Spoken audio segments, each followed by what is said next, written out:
đinh trơn thế á.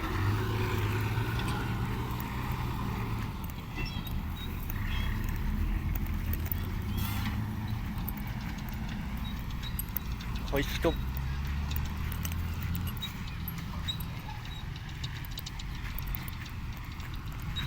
Bỏ đây bọn con. Bỏ đây sai. To.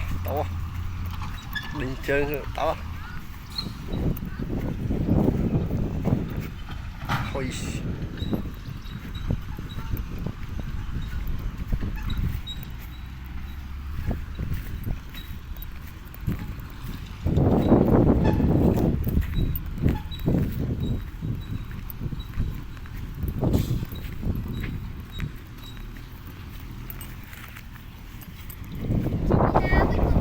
Nó chính nó vỡ bố không? Nó theo ôn. Theo ôn nữa nè.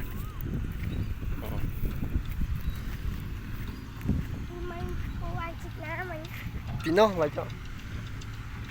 Chướng rồi. Chích nắng đó. Nâng ấy. Chăm ơn ít mét.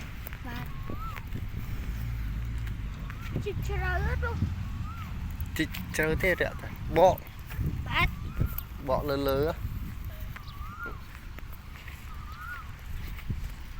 Hai trong tấn để thuê sai cao chơi.